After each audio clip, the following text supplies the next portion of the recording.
Dans un village lointain, baigné par le soleil d'Afrique et les murmures des grands baobabs, vivait l'homme le plus riche du lieu, connu sous le nom de Kofi.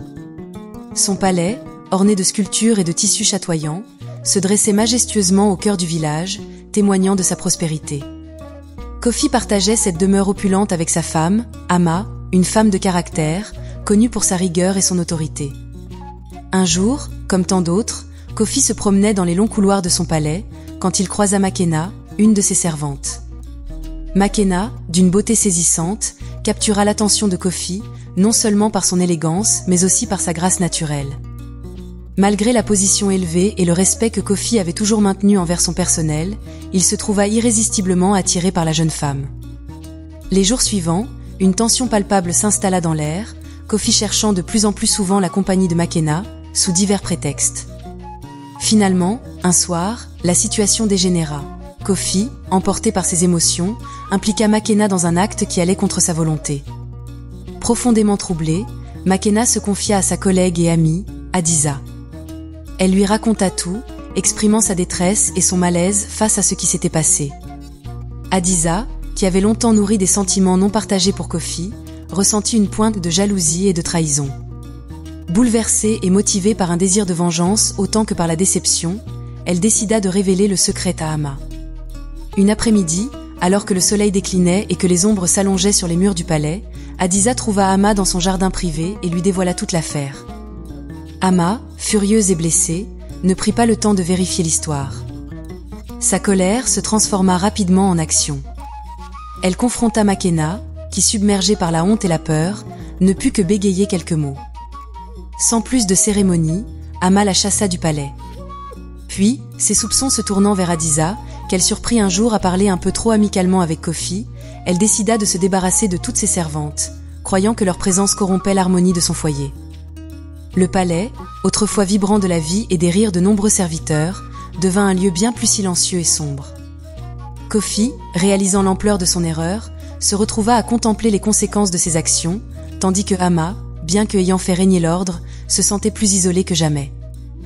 Dans les mois qui suivirent la décision d'Ama de renvoyer toutes les servantes du palais, la tension entre elle et Kofi ne fit qu'augmenter. La question épineuse du remplacement du personnel domestique devenait régulièrement le cœur de leurs disputes. Kofi, souhaitant restaurer la normalité et l'efficacité au sein de leur demeure, plaidait pour l'embauche de nouvelles servantes. Cependant, Ama, marquée par les événements passés et déterminée à ne plus revivre de telles mésaventures, insistait pour que seuls des hommes soient engagés. Elle pensait que cela préviendrait les problèmes de jalousie et de tentation qui avaient troublé leur vie auparavant. Après de nombreux débats houleux et des échanges tendus, Kofi, fatigué et désireux de mettre fin à ces querelles incessantes, céda finalement aux demandes d'Ama. Le couple procéda donc à l'embauche de plusieurs servants. Parmi eux, se trouvaient des hommes de différentes statures et compétences, mais tous pâlissaient en comparaison de Kwame. Ce dernier se distinguait non seulement par sa robustesse et sa stature imposante, qui lui conférait une présence presque royale, mais également par sa moralité irréprochable et son intégrité. Kwame, avec son sérieux et son engagement envers son travail, contrastait nettement avec les autres qui, bien qu'efficaces, ne possédaient pas son charisme naturel ni son éthique de travail. Sa réputation de droiture et sa fidélité aux principes éthiques lui valurent le respect immédiat des autres membres du personnel, et une méfiance cachée d'Ama, qui le voyait comme un potentiel problème en raison de sa prestance et de son influence croissante parmi les autres servants. Parallèlement, la pression sur Ama pour concevoir un héritier s'intensifiait. La famille de Kofi, inquiète de ne voir aucun descendant, commença à remettre en question la viabilité du mariage. Face à ces critiques incessantes et à son propre désir de maternité, Ama se sentait de plus en plus désespérée. Dans un moment de profonde vulnérabilité, Ama tenta de séduire Kwame, pensant que peut-être le problème de fertilité venait de Kofi. Cependant, Kwame, choqué et fidèle à ses principes, rejeta fermement ses avances. Humiliée et en colère, Ama, dans un geste de désespoir, accusa faussement Kwame de tentative de viol. L'affaire prit rapidement de l'ampleur, et malgré ses tentatives de prouver son innocence, Kwame se retrouva emprisonné, victime des manipulations d'Ama et de son pouvoir influ au village. Épuisé par les échecs et accablé par la culpabilité, Ama consulta finalement un féticheur réputé dans un village voisin. Après une série de rituels, le féticheur révéla à Ama que ses actions passées, notamment sa consommation régulière de potions pour éviter la grossesse durant sa jeunesse, avaient compromis sa fertilité. Cependant, il lui offrit une lueur d'espoir. Elle pourrait concevoir si elle se livrait à un rituel spécifique avec lui, lors d'une nuit de pleine lune, au bord d'une rivière dans une forêt dense. Désespérée de réaliser son désir de maternité, Ama accepta cette proposition controversée, espérant ainsi mettre fin à ses tourments et restaurer son statut au sein du palais et de la communauté. La nuit du rituel arriva, enveloppée dans le voile mystique d'une lune pleine qui illuminait faiblement les contours sombres de la forêt dense. Ama, accompagnée du féticheur, se rendit au bord de la rivière sacrée où le rituel devait avoir lieu. L'air était empli d'une attente palpable, tandis que le féticheur préparait le terrain avec des symboles et des herbes rituelles. À mesure que le rituel avançait, Ama, enveloppée dans les chants et les incantations du féticheur, découvrit qu'une dernière étape cruciale était nécessaire pour sceller le processus de fertilité. Elle devait s'unir physiquement avec le féticheur.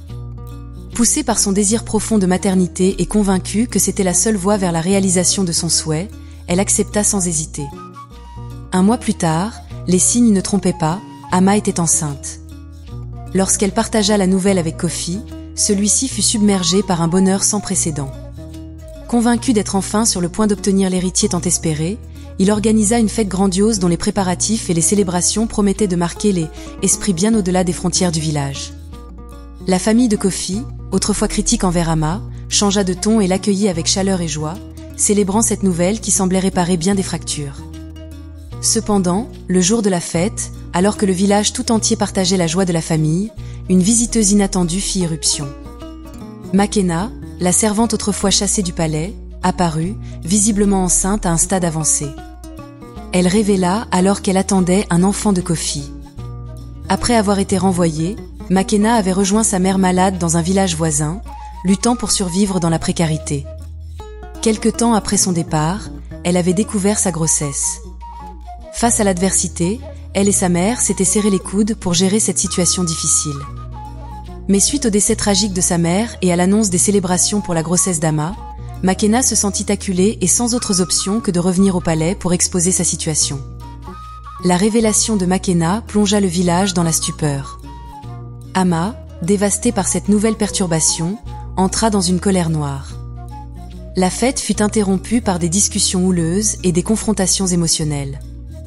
Finalement, les sages du village, après avoir entendu l'aveu de Kofi sur sa liaison passée avec Makena, décidèrent que la justice et l'équité exigeaient que Kofi prenne ses responsabilités. Ils exigèrent qu'il reconnaisse son acte en prenant Makena comme seconde épouse, une résolution qui, bien que résolvant le conflit apparent, laissa Ama profondément blessée et perturbée par le tournant que prenaient les événements dans sa vie jusqu'alors contrôlée et ordonnée. Dans la complexe cohabitation du palais, où Kofi vivait désormais avec ses deux épouses, Ama et Makena, ainsi que leurs servants, l'atmosphère était chargée d'une tension constante mais gérable. Kofi, conscient de la responsabilité accrue avec deux femmes enceintes sous son toit, commença à réfléchir profondément à ses actions passées. Il souhaitait s'assurer que rien dans son passé ne puisse jeter une ombre sur la naissance prochaine de ses héritiers. Cette introspection le mena à repenser à certaines de ses décisions qui auraient pu blesser des innocents, craignant que de tels actes ne portent préjudice à sa descendance. L'un des souvenirs qui le hantait particulièrement était celui de Kwame, le servant beau et robuste qu'il avait injustement laissé emprisonner sur les accusations d'Ama. Rongé par le doute et désireux de rectifier toute erreur potentielle, Kofi décida de rendre visite à Kwame en prison pour entendre sa version des faits, loin des influences et des pressions du palais. Arrivé à la prison, Kofi fut accueilli par les gardes qui, après avoir reconnu leur visiteur illustre, commencèrent à lui parler du comportement de Kwame depuis son incarcération. Ils racontèrent comment Kwame avait eu un impact positif sur les autres détenus. Non seulement il leur donnait de l'espoir, mais il les avait également encouragés à changer et à améliorer leur conduite. Sa présence avait transformé l'atmosphère de la prison, Kwame ayant protégé les plus faibles parmi les prisonniers et étant devenu un exemple de résilience et de bonté dans un environnement souvent brutal. Inspiré et impressionné par ces témoignages, Kofi s'approcha de la cellule de Kwame.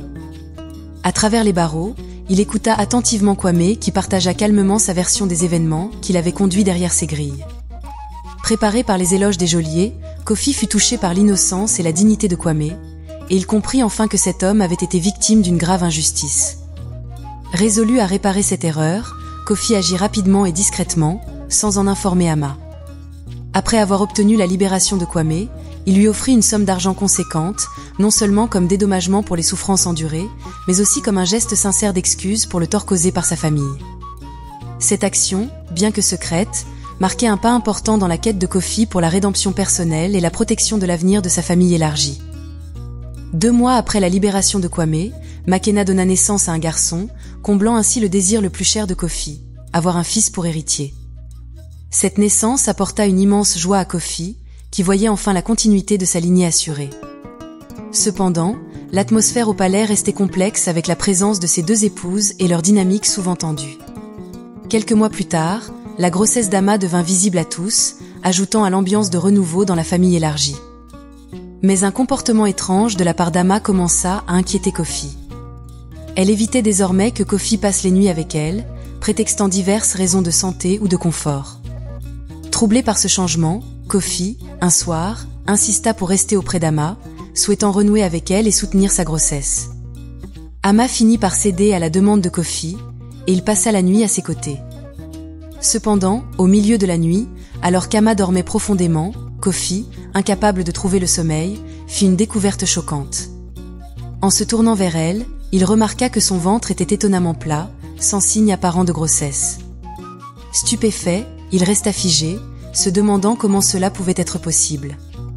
Kofi garda son calme cette nuit-là, faisant semblant de rien, mais son esprit était en ébullition, cherchant une explication à ce qu'il avait vu. Toute la nuit, Kofi resta éveillé, ruminant sur cette situation incompréhensible. Il commença à se demander si Ama avait un amant ou si elle simulait sa grossesse pour une raison inconnue.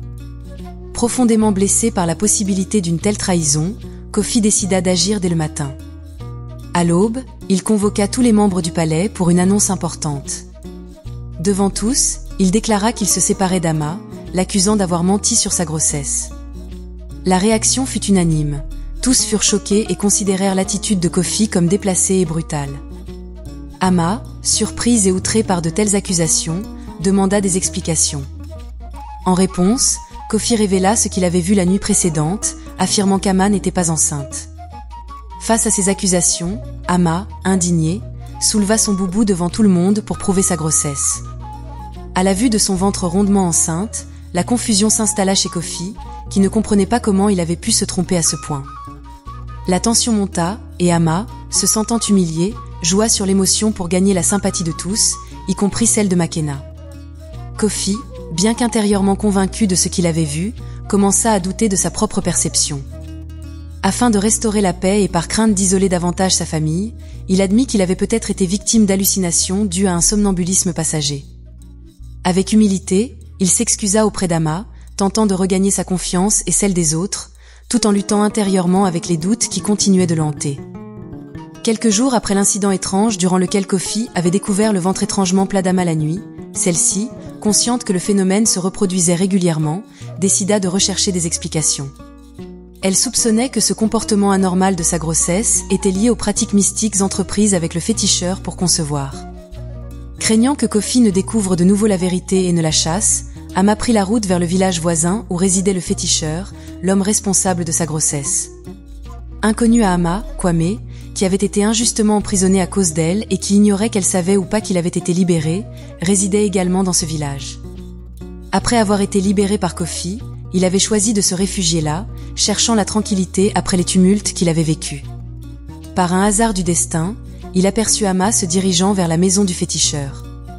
Curieux de comprendre ce qui pouvait amener Ama à visiter cet homme mystérieux, Kwame décida de la suivre discrètement jusqu'à la demeure du féticheur. Se cachant près d'une fenêtre, Kwame écouta attentivement la conversation entre Ama et le féticheur.